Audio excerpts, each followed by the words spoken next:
गंगा मैया की जय, प्रयागराज की जय, संगम नगरी की जय, बेड़ी माधव की जय, बड़े लेटे हनुमान की जय। तैयारियां जिस प्रकार से चल रही हैं, ये जनवरी 2025 तक तैयार हो जाने की संभावना है।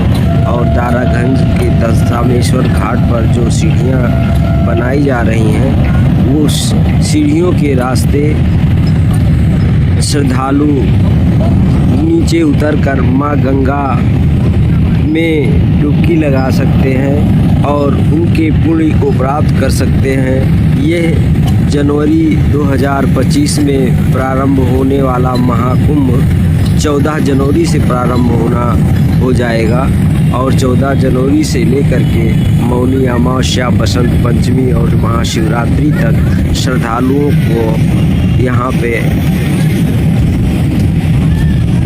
पूरे देश विदेश से आने की संभावना है।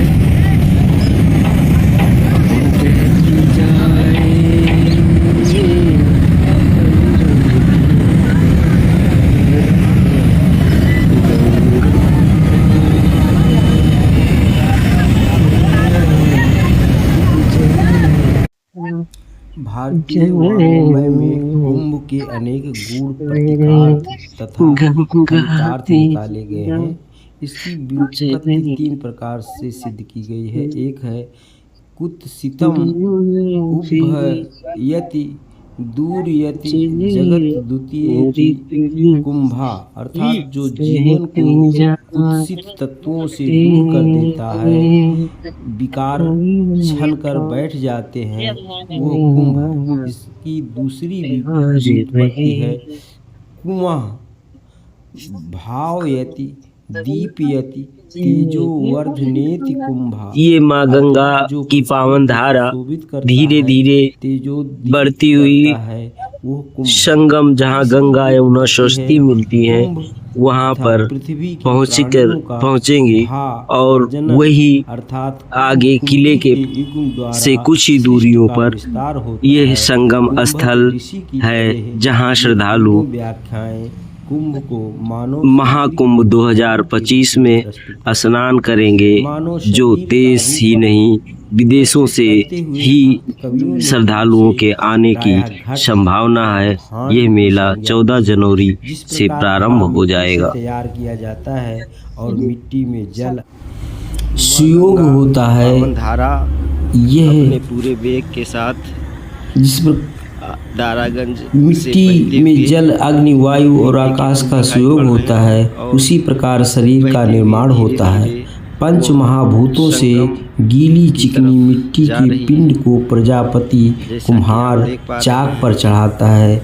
उसी तरह से जैसे विधाता प्रजापति काल चक्र के सहारे स्थूल पिंड से जीवन का निर्माण करता। कच्चा घड़ा भला किस काम का, उसे पकाना जरूरी होता है।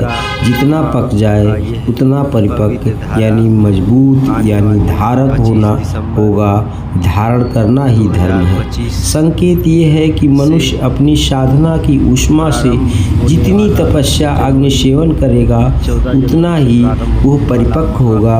मिट्टी के पात्रों को आवा में पकाया जाता है। इस प्रकार के पकाए पात्र ही पदार्थ को धारण करने की क्षमता आती है। यही पात्रता है। इस जीवन घट कुंभ में क्या भरा जाए? भवसागर अमृत है, जीवन नेच्छा का बिंब। यह रूपक बड़ा रहस्यपूर्ण है, बड़ा कवित्वपूर्ण है। मंद्राचल की मथानी, वासुकी की रस्सी, शिष्ट के पालनहार, विष्णु का कच्छप रूप में पृष्ठाधार, देवदानों यानी सभी प्रजातियों ने पूरे भवसागर को मत डाला। तब कहीं धन्वंतरि प्रकट हुए अमृत कुंभ के साथ। बड़ा विराट रूपक है ये कोरी कल्पना नहीं, बल्कि प्राणी की दुर्दम जीवन इच्छा का एक अनोखा आदिबिंब है। मानव मात्र की एक मंगलाशा, मृत्योर्मा अमृत गमय, अर्थात मृत्यु से अमृत की ओर ले चलो की काव्यात्मक प्रणति है ये। अमृत का छलकना, विष्णु अर्थात का मोहिनी रूप सम्मोहन शक्ति दानवों को छलती है, फिर बड़ी चतुराई से गरुड़ अमृत घट को लेकर उड़ जाता है। उसकी सहायता के लिए इंद्र 4 ग्रहों को लगा देते हैं। सूर्य दिन के प्रकाश द्वारा, चंद्र रात्रि के प्रकाश द्वारा, गुरु विद्या बुद्धि के सहारे और शनि अपनी सक्रियता गतिशीलता द्वारा गरुड़ को संरक्षण देते हैं। 12 दिनों के सुरासुर संघर्ष में पूरी सावधानी के बावजूद कुंभ का अमृत 4 स्थानों पर कुछ छलक जाता है, शायद मृतलोक के प्राणियों के कल्याणार्थ।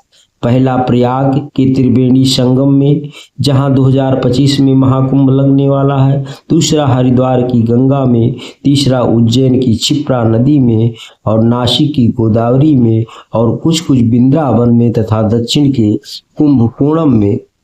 विचार ये है कि अमृत सर्वत्र नदियों में ही गिरता है। हमारी संस्कृति में नदियों का बड़ा ही महत्व है, इसीलिए उनके तट पर तीर्थ बन गए हैं।